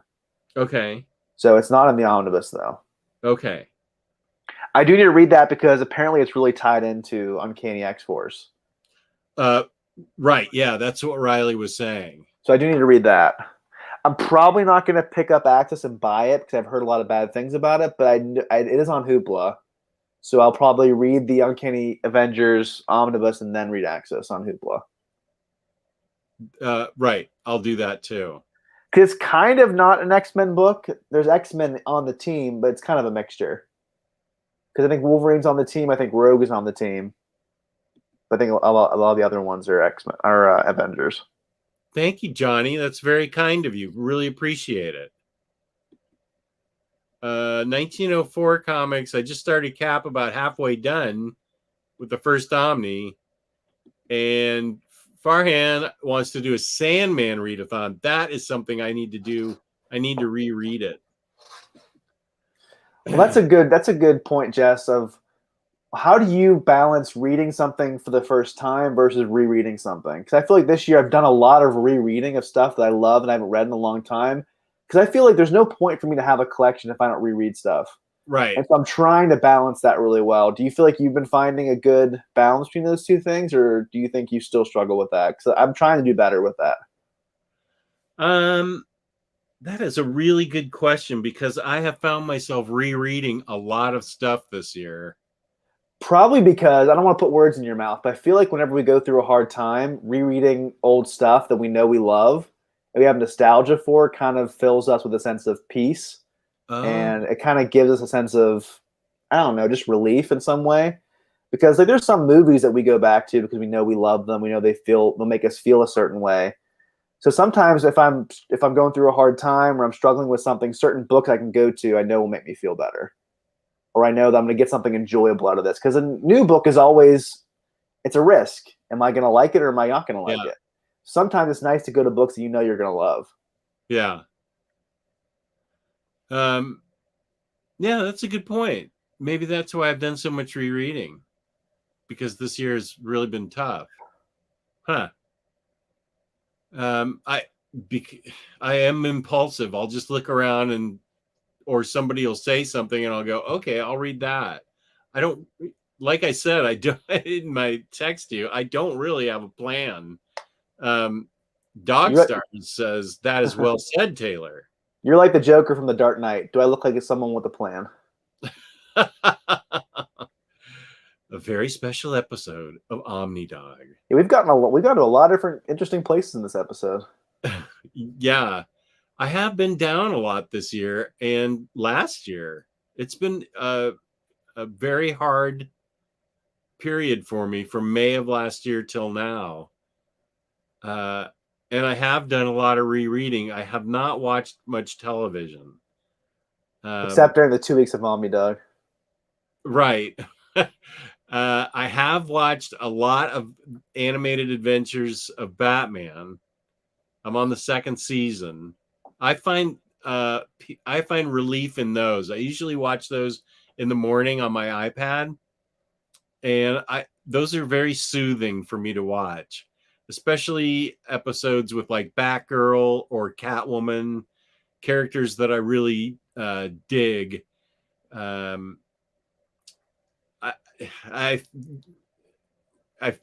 feel like it gives me a little bit of joy to see those, especially now that you told me I don't have to watch season 2 in order. I'm just going to wherever I see Robin or Catwoman or Batgirl or whoever's in charge. Yeah, in general, you don't have to watch it in order. I will just say, I think I already told you this, is just watch the new animation style last. That because there is some stuff that happens there that it's better to have the background information of the other series. And is that season 3? Yeah, that's season 3. I think it's on HBO. I think it's season 3. It's so confusing because there's the release order back in the day. There's the DVD order, there's the Blu-ray order, and now there's the HBO Max order. So they're all over the place. So I always thought I was watching in an order, but the Blu-ray, what do I have? The Blu-ray? You have the Blu-ray, but I think you've been watching it on HBO Max, but you've been watching it according to the Blu-ray order, right? Right. Yeah. It's just confusing. So don't worry about it. That's why I told you not to worry about it anymore. Uh-huh. For the most part, they're one and done or two-parters that, Yeah. for the most part, that don't really tie into each other. There's some things that carry over, like the Ra's al Ghul stuff, but not really. Because you already watched the Demon's Quest episode with the first one that was written by Denny O'Neil. So that's the first introduction of him, and so it's better to watch the other ones after that. Right. You're gonna love that Showdown episode that features Jonah Hex and Ra's al Ghul together back in the 1800s. I don't think I've seen that. And it's written by Joe R. Lansdale, who's a great writer. When is that? That's probably in part of the show that you haven't gotten to yet. It's called Showdown? It's called Showdown. Oh, wow. It's a great episode. Have you read Joe R. Lansdale before? He's a great writer. Yeah, I've read his Jonah Hex. He wrote a lot of really good episodes of Batman animated series. He wrote Perchance to Dream. Have you watched that one yet? That's one of my favorite ones. Let me see here. He wrote Perchance to Dream. He wrote Read My Lips, which was a ventriloquist episode.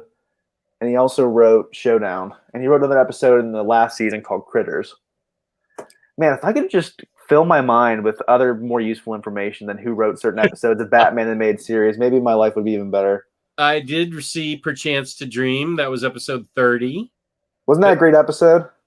Remember it? My notes say great mystery story, exclamation point. Love the Mad Hatter. That was the one where Bruce wakes up and he's not Batman and his parents are alive. Yeah. I like that a lot. That's a great episode. And it ends with, we did talk about that because it ends with the line from the Maltese Falcon. Right. With the stuff that dreams are made of. I think I want to see that one again now that we're talking about it. I think Batman animated series is the ultimate feel-good show for me if I'm going through a hard time and I'll watch because it ties me back to my childhood. Mm-hmm. It is very, like you said, it's very soothing to watch. Mm-hmm. I don't know what it is. That show is definitely one of my go-tos if I'm having a rough day and I just want to unwind for a little bit.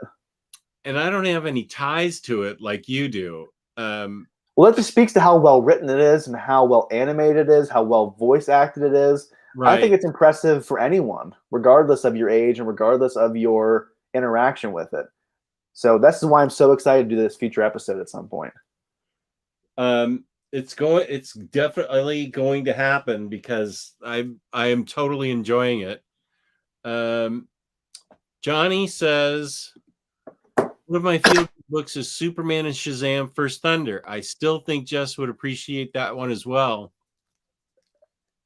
Oh, boom, here it is. You always are able to pull books right off the shelf. I know, they're right in front of me for some reason.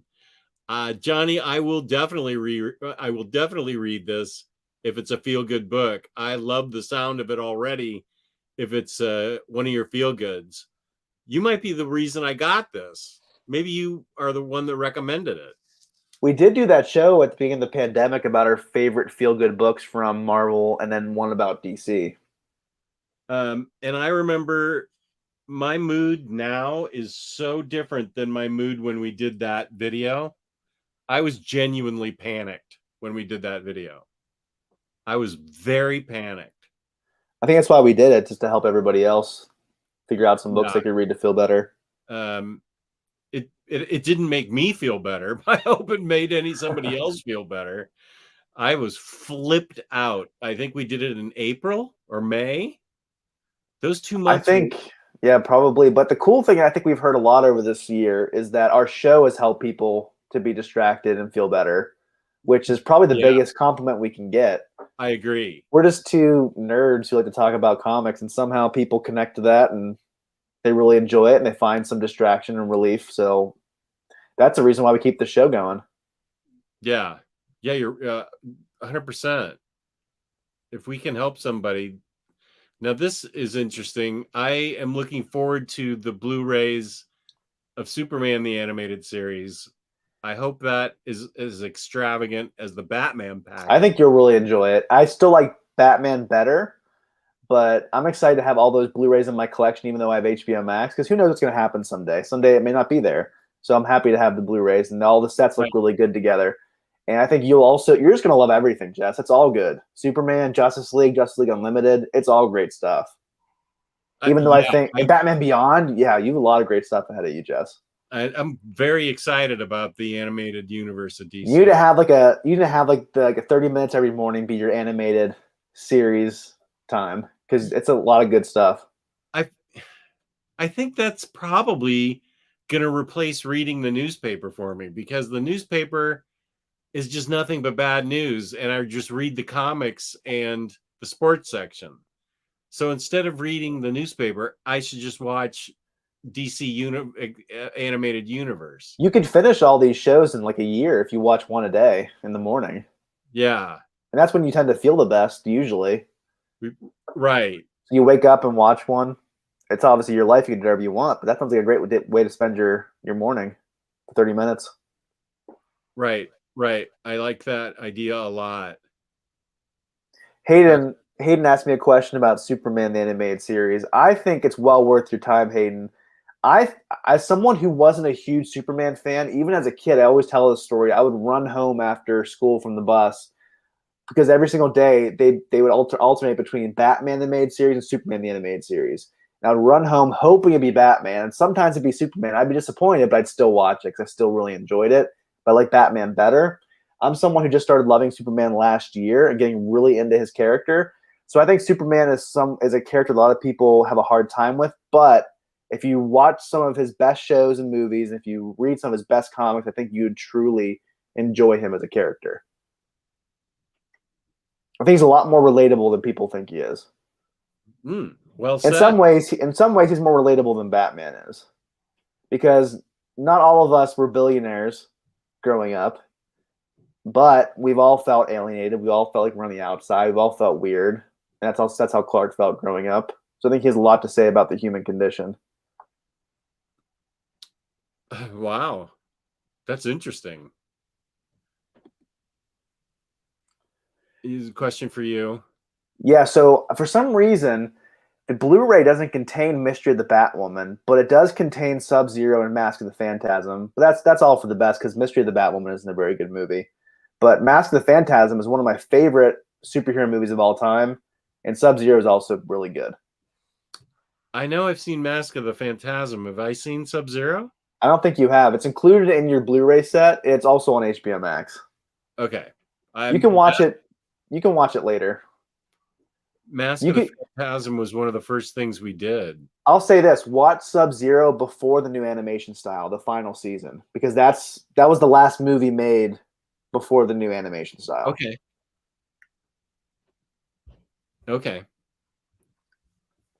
Oh, that'd be a tough topic, Marcelo, because a lot of our favorite Superman comics are origin stories. Yeah, our favorite books are origin stories, but we could figure it out. I have a huge shelf of Superman stuff, so I'm sure I could find 5 books that weren't origins. We really loved that Jeff Johns stuff. I know he did Secret Origin, but a lot of the other stuff wasn't origin, and it was great. Right. We both had fun with that readathon. Yeah. Now we think that Superman's getting a Blu-ray box set. That was announced, wasn't it? I believe it was announced earlier this year, but I haven't heard any more release details about it. So I'm wondering what's going to happen with that. I hope we get something soon, though, because Jess and I want to sell the Superman pop and make $50, like we did with Batman Beyond.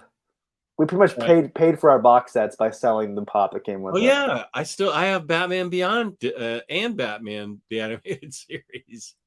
Yeah, those pops, paid for the whole thing. This is good. I like Camelot Falls. I think, isn't that a Kurt Busiek? I believe it's Kurt Busiek. Yeah.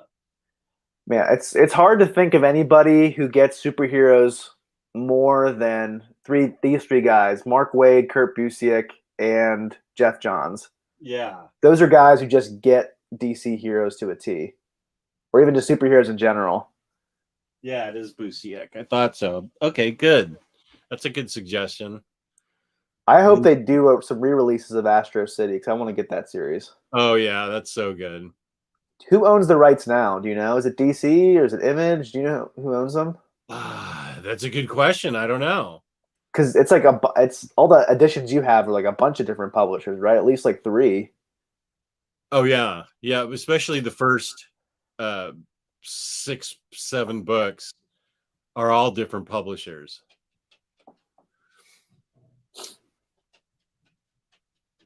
Marcelo says it moved to Image recently, so that'd be awesome to get some hardcovers from Image.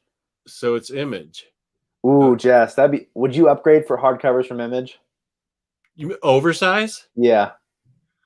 Holy guacamole! I went through so much to get some of those books. Do you want me to read that screenshot from you again, Jess, about upgrading? Yeah. I'm just joking. You just said you. I want to hear it again. Do you have it? Let me pull it up again. One moment, everybody. As I help Jess make this important decision in his life.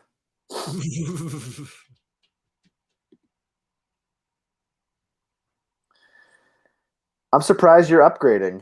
I was just gonna say that. I'm upgrading my favorites. Don't be surprised in anything I say I do. There's no plan here. I'm just as childish as Tyler. I have no idea what I'm doing.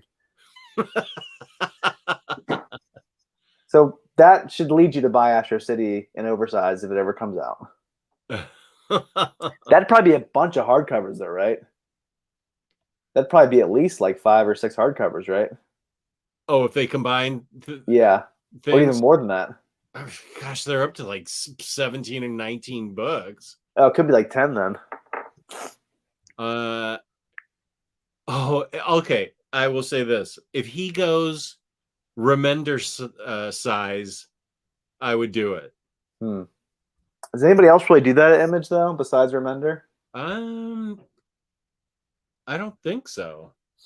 If he goes library edition size, I would upgrade because those are all standard, and I do dig that Brent Anderson art.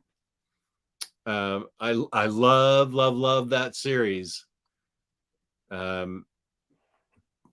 But that's I went through so much to find those books for a reasonable price, those early ones. Yeah, there are some things that I don't want to upgrade on. Like, we both worked really hard for the Paul Dini Batman stuff, and I'm like, I don't want to waste all that effort that I put in to buy the omnibus. Right. And there was stuff that we have in those volumes that aren't in the omnibus, too. And those two things led us not to buy it. Yeah, and it's a crazy mishmash that I have. I've got hardcovers and trades and oversized and standard. It's all a mishmash, but it's all. I'm not giving that up. That also was a huge search for me.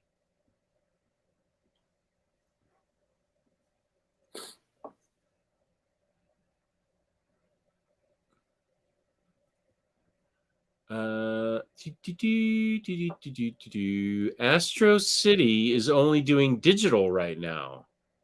That's interesting.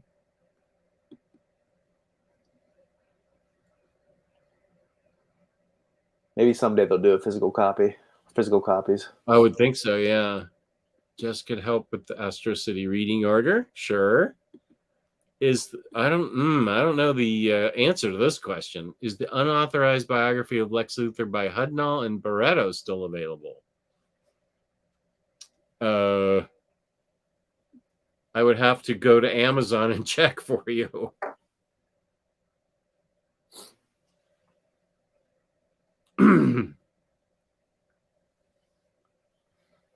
Yeah, Jess, did you see the trailer for Why the Last Man? I did not, because only because I don't like watching trailers. You know, my Amazon app is just not cooperating. It's like your Siri. Siri never works for you. Just ask Alexa, go to recently viewed. Did you ever buy that Suicide Squad vinyl that we talked about yesterday? I did. Oh, good. That looks really cool. Yeah, it's beautiful. Alexa, show me the unauthorized biography of Lex Luthor. Alexa, are you there? Jesus. Alexa, find the unauthorized biography of Lex Luthor.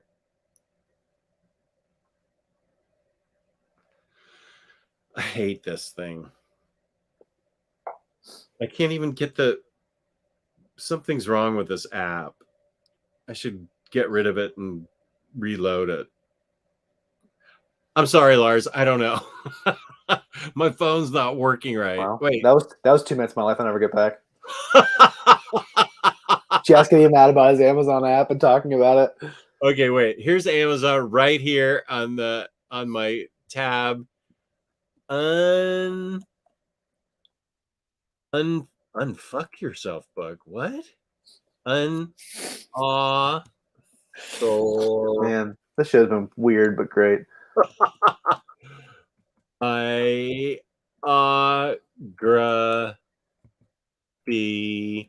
Everyone, you're actually watching this. Don't pinch yourself. This is actually happening right now. We've reached the bottom of the barrel for this episode.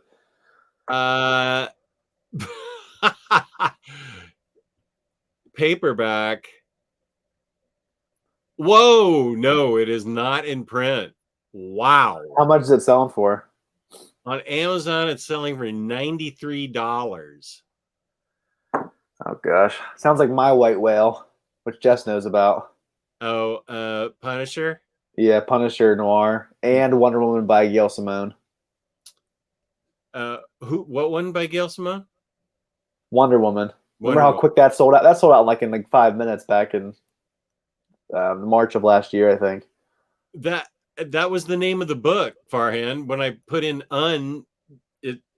the predictive text of Amazon put that book. Farhan, it'd be more surprising if I said that. But yeah. Jess, it's not that surprising. My Echo just answered that it was there when Jess asked if Alexa was there. Alexa, show me that unauthorized biography of Lex Luthor. Alexa. You need to be banned from talking to Siri or Alexa on air. That's a good question from Joshua. I'm not sure you can even answer at this point, but if you had to venture a guess, how many do you think it would be? How many Silver Age Batman Omnis there might be? I would have to see what the first one covers. How many Golden Age Omnis are there at this point? Of Batman, I think 9. Oh gosh, that's quite the commitment. But that was from 1939 to what? 1955? That's a lot. So as opposed to when does the Silver Age Omnibus start? This is a pure guess because I haven't even looked at my Golden Age Batman Omnis. I'm guessing the mid to late 50s, and it would the Bronze Age, I would assume, they would say it started in 1970, although I think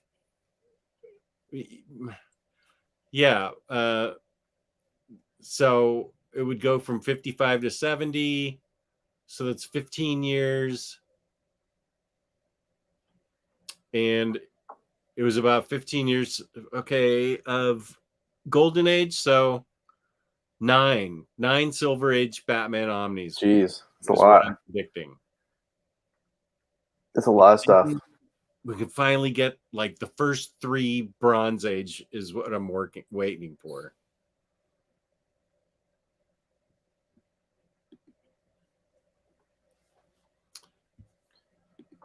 I didn't ask her because I was on Amazon looking for a book. The series never actually helped Jess, so no, she hasn't. She's never really helped anyone, so no. All I use her for is for an alarm clock or a timer. Oh, Cesar is saying they need one more Golden Age. Oh, okay, that means they're 10. That's a lot of Omnis for one series, man. Let's remind everybody. Whoops! Oh, those things are all different now.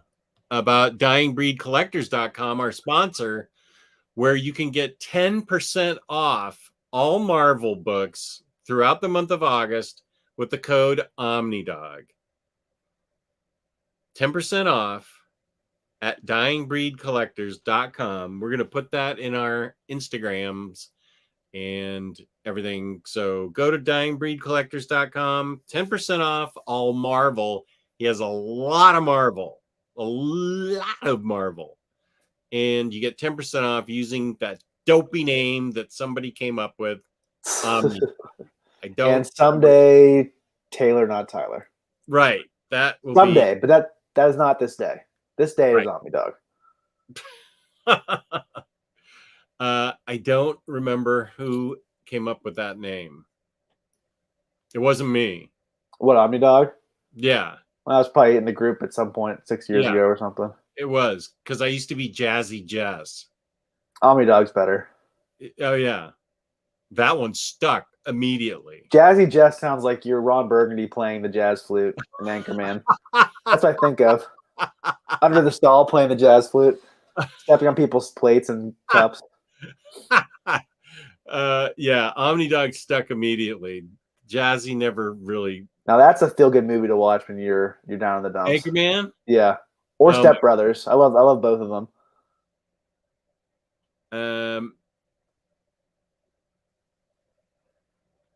Let's see.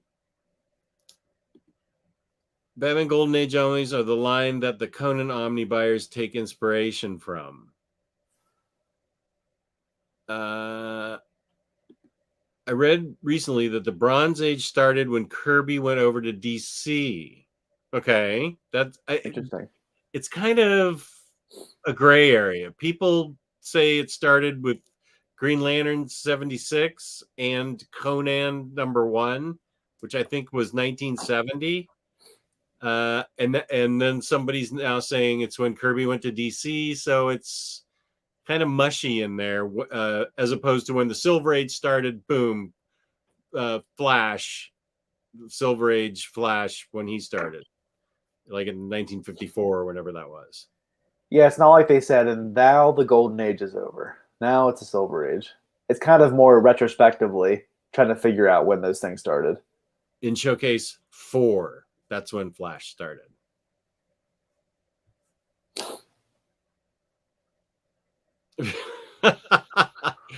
Everybody's thinking of how I'd be playing the flute, like Aquaman.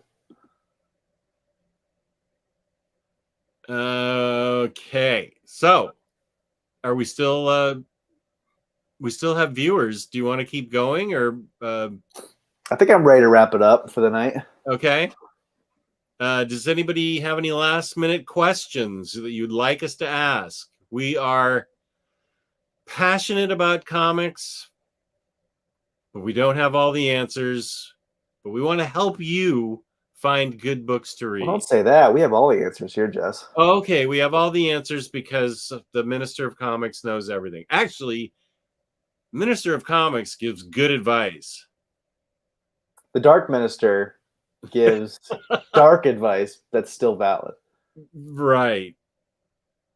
I've only given Jess bad advice once. That's a pretty good track record. Yeah. That's pretty good.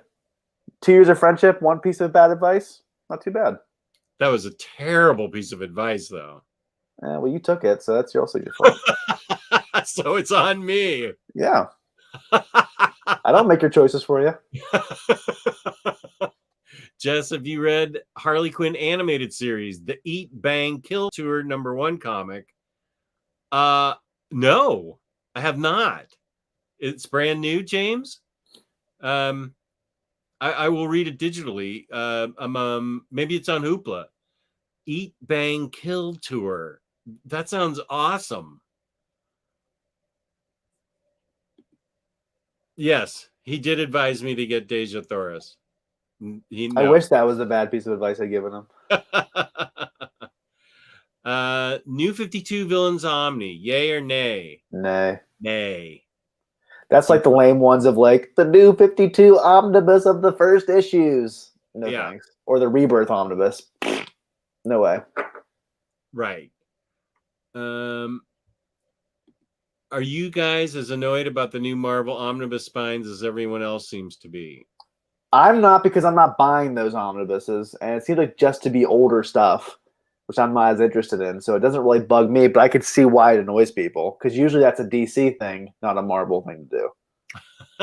I will say, even though I really like the uniformity of the Marvel Omnis for the most part, I do think some of these DC Omnis look really cool.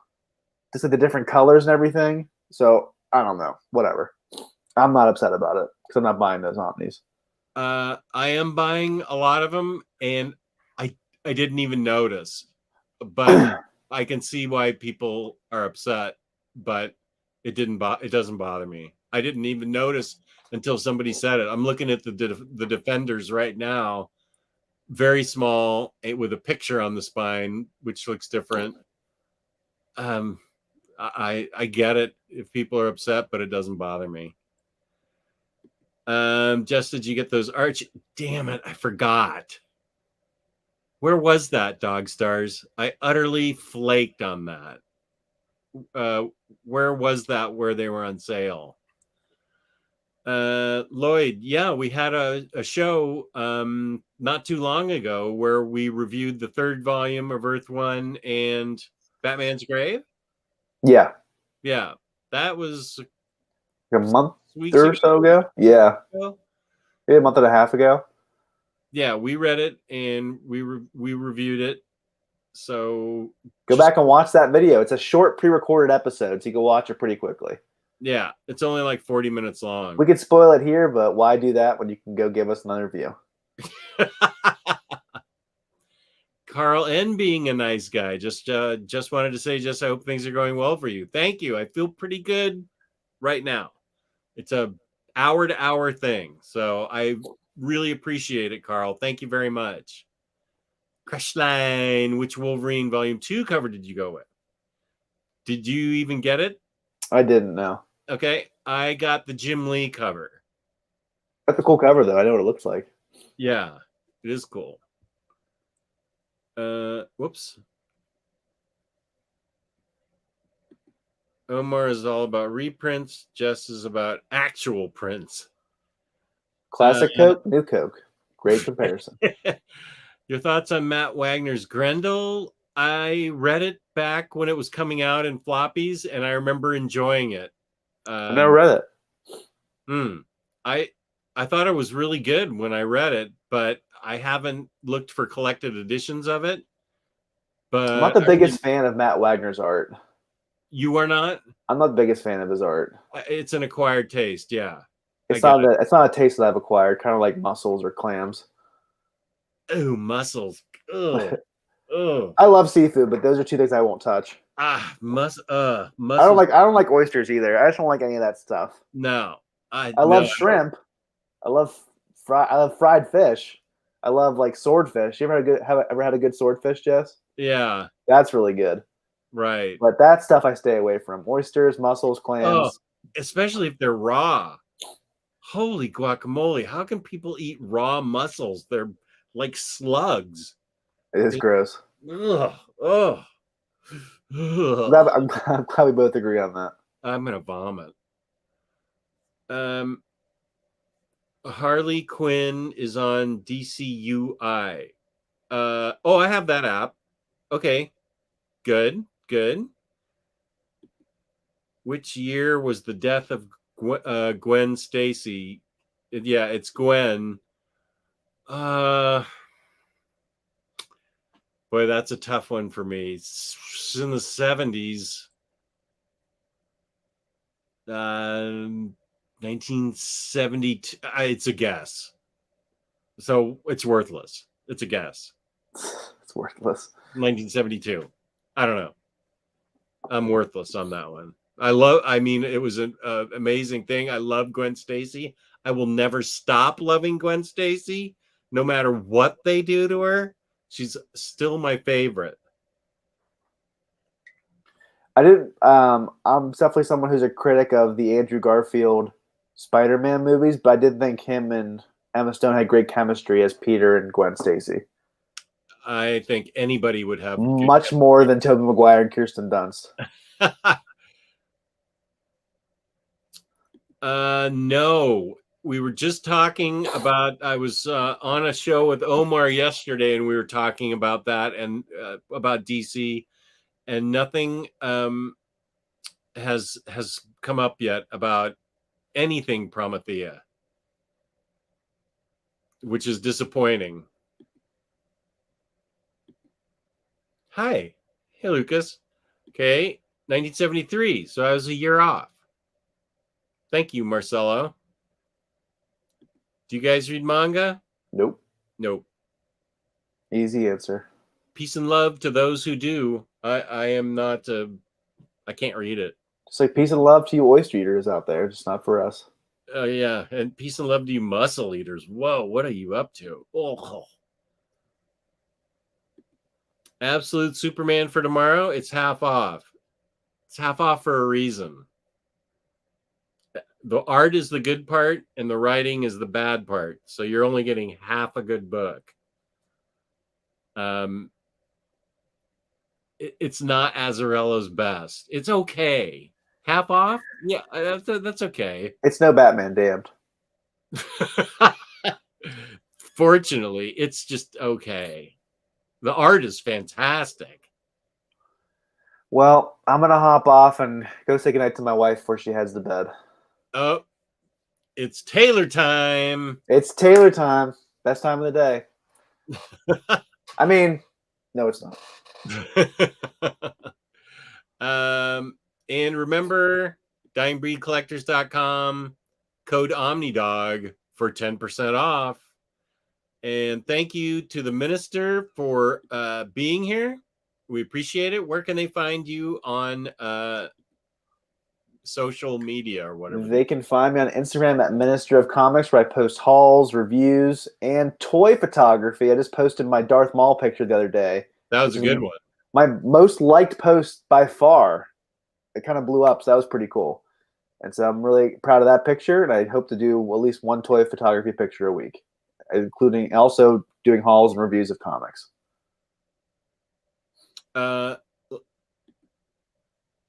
Crashline, if you understand the concept where it's all satire and goofiness, there's nothing serious about it. It's all artists and writers doing different takes on Bizarro. So it's just weird and wacky. So just prepare yourself for weirdness and goofy stuff, and you'll be okay. But if you think it's going to be, Watchmen, no, it's not. It's just goofy. So peace and love, peace and love. Comic Bound, thank you very much. I really appreciate it. Super Laugh Hard, thank you very much. Goofy is what I was after. Okay, you're getting it. Perfect. Good night, everyone. Good night. Great seeing you two back. Thank you. It's great to be back. We appreciate it. Go to Dying Breed Collectors. Give us a like. Please subscribe. Hit the give us a comment. We love you all. Peace and love. Peace and love. Thank you. Oh, go to OmniDog's Vault, OmniDog's _vault at Instagram.